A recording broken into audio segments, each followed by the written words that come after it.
Welcome to part 2 of our perfume bottle tutorial. In this segment, we'll focus on bringing our model to life with some vibrant textures and materials. If you missed part 1, where we modeled the bottle, make sure to check it out. There's a link in the description below, or you can click on the link on the screen. Let's dive in and start texturing.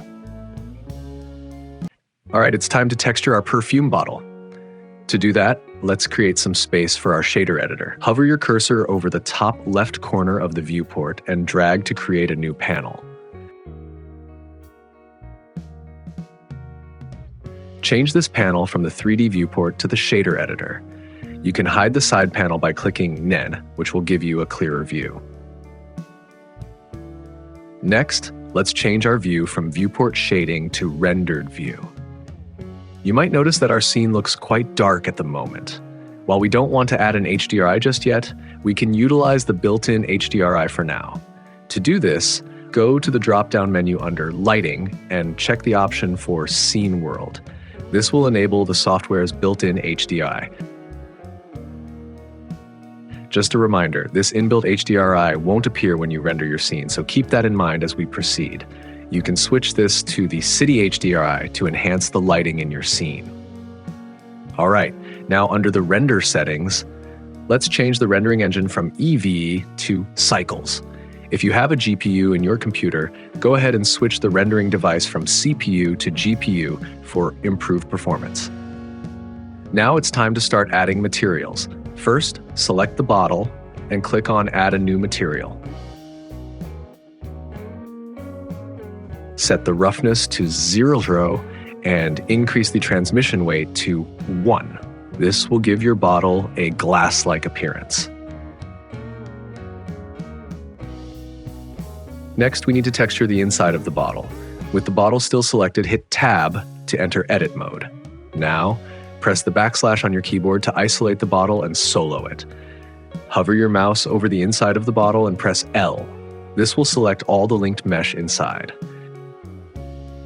With the inside selected, navigate to the Material Slots panel and add a new material slot.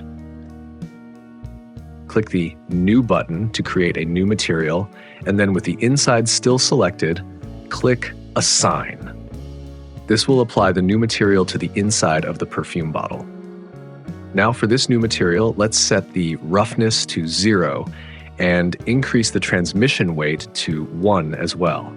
To make the inside of the bottle a bit more interesting, we're going to use a gradient texture. Press Shift-A and add a gradient texture. Next, let's add a color ramp to help us control the gradient. Press Shift-A again and select Color Ramp. Connect the color output of the gradient texture to the factor input of the color ramp, and then connect the color ramp to the base color of the principled BSDF shader. You'll notice that the gradient is currently moving from right to left. I want it to move from bottom to top instead. To achieve this, make sure you have the gradient texture selected, and then hit Ctrl-T. This will enable the mapping node and the texture coordinates node for the gradient. If this shortcut doesn't work for you, make sure to go to Edit, then Preferences, and under the Add-ons tab, search for Node Wrangler. Ensure it is enabled, as this add-on provides many useful shortcuts for working with nodes in Blender. All right, to flip the gradient texture, let's change the Y rotation to 90 degrees. This will flip the gradient texture to the orientation we want. Now let's customize the color of the gradient. Select a light blue color, but feel free to choose any color you prefer. If you want to add more depth to your gradient, you can click the plus sign next to the color ramp to add a new slider. Once you have the new slider, slide it behind the first one. Select the middle slider, hover your mouse over the color block, and press Ctrl-C to copy this color. Next, click on the new slider, hover your mouse over its color block, and hit Ctrl-V to paste the color you copied from the middle slider. Now, select the new slider, and let's increase the saturation to 1.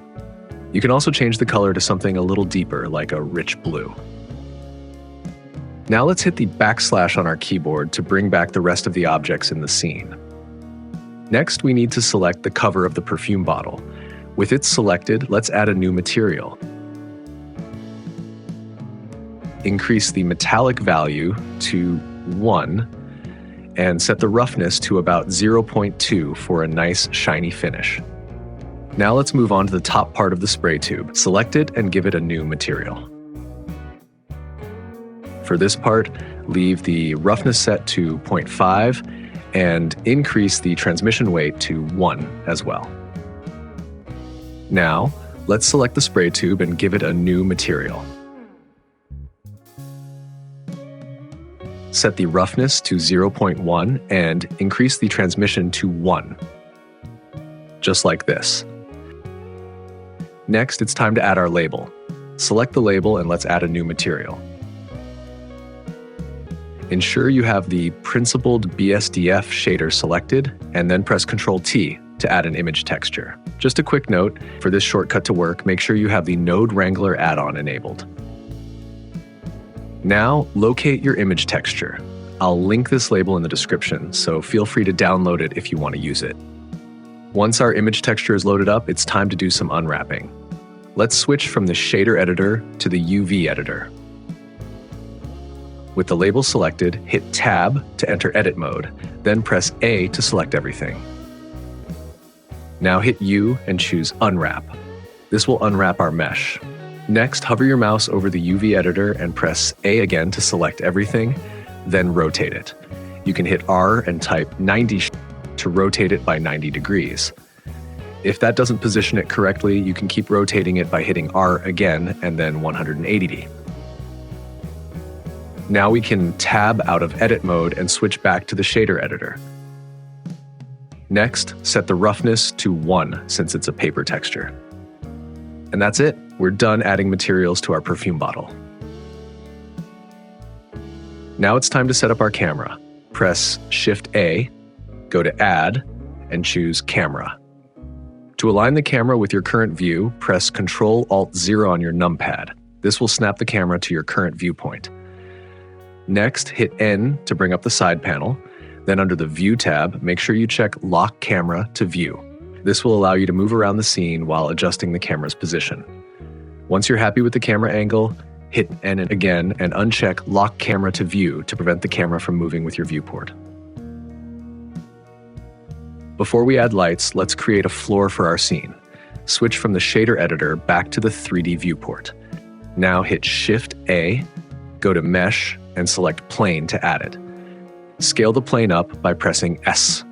We'll scale it along the X-axis first, so hit S and then X to stretch it horizontally. To move it into position, press G, then Y, and shift it forward a little.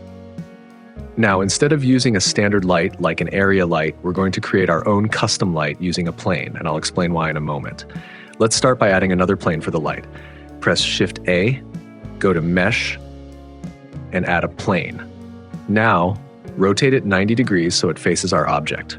To do that, press R, rotate, then X to rotate around the X-axis, and type 90 to rotate it by 90 degrees. Now press R again, this time Z, and type 90 to rotate it on the Z-axis. Position the plane out of the camera frame by pressing G, X to move it along the X-axis. Now press S to scale it up, and Z to scale it along the Z-axis to make it taller.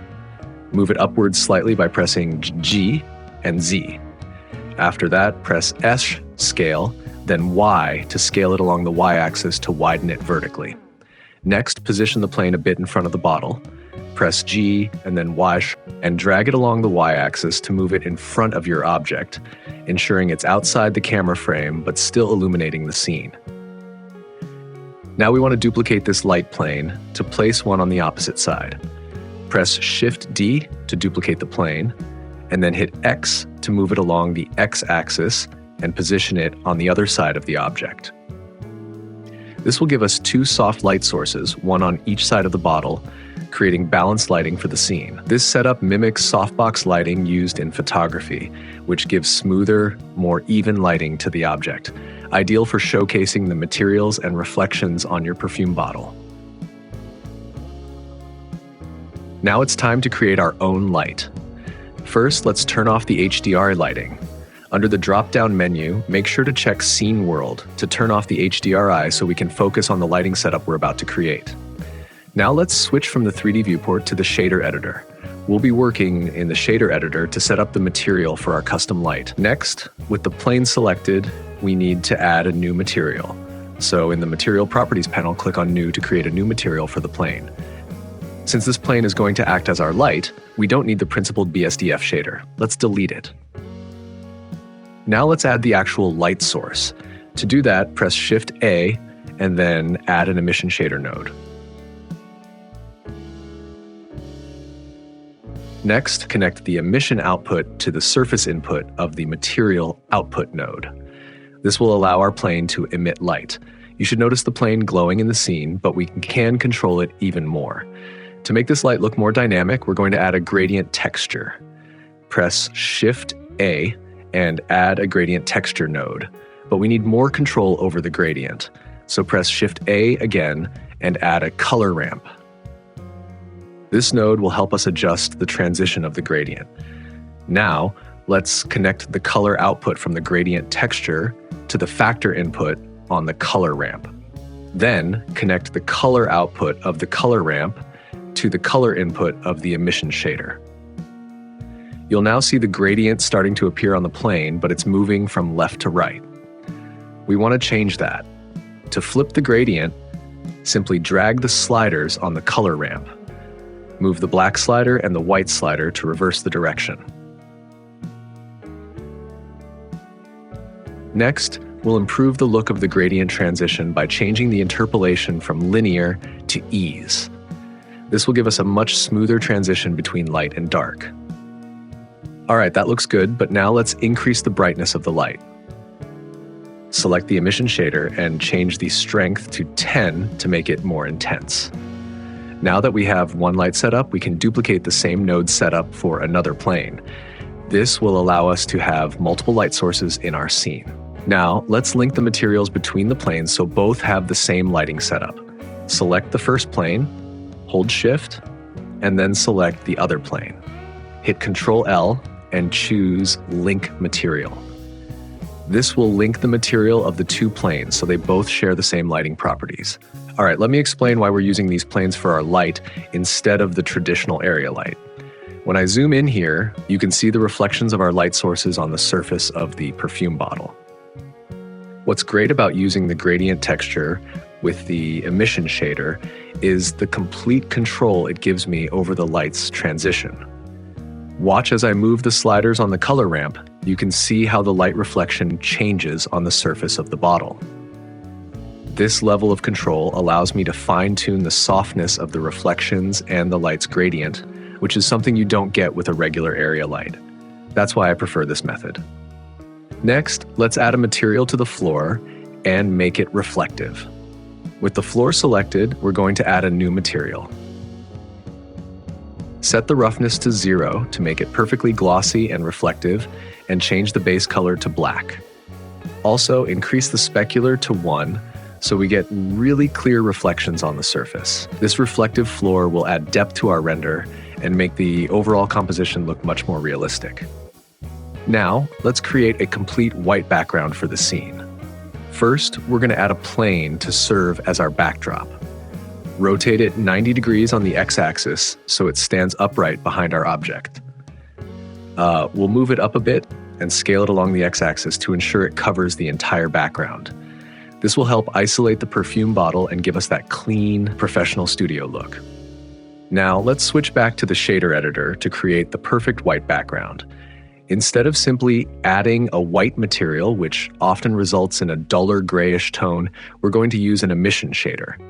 Set the emission strength to 1, and you'll notice we now have a perfectly bright white background. For a softer look, we can adjust the emission strength to 0.5. This gives us the right balance of light without it being too harsh. You'll notice there's a slight transition from white to gray in some areas of the background. We don't want any unwanted transitions or seams, so we're aiming for a perfectly white background and floor. To achieve that, select the floor and change the index of refraction IOR to 0.9. This will smooth out any transitions and create a seamless white background and floor. If you want to control the sharpness or blurriness of the reflection, you can also tweak the roughness setting. Adjust the roughness until you get the desired blurriness for your reflection. For now, let's set it to something subtle but noticeable. With our lighting and scene setup finished, you're ready to render your image. If you prefer a completely white background, all you need to do is go to the render settings, increase your sample count to 200 or higher, depending on the quality you want, and render out your image. However, before you do that, let me show you how to render with a completely black background as well. To create the black background effect, go back to the 3D viewport, select the floor plane, and press Shift-D to duplicate it. Now hit G and Y to move it in front of the object and then scale it down slightly.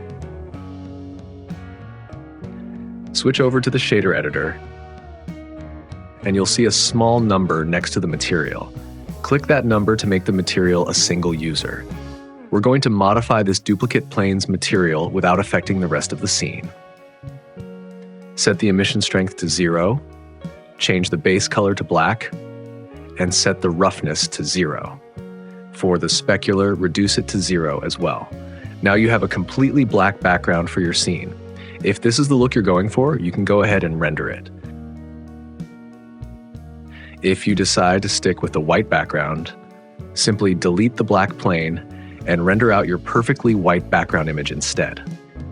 Thanks for joining me in part 2 of our perfume bottle tutorial. I hope you enjoyed the texturing process and are pleased with how your bottle turned out. If you haven't seen part 1 yet, be sure to check it out. The link is in the description below, or you can click on the link on the screen. Don't forget to like and subscribe for more tutorials. Happy blending and see you next time.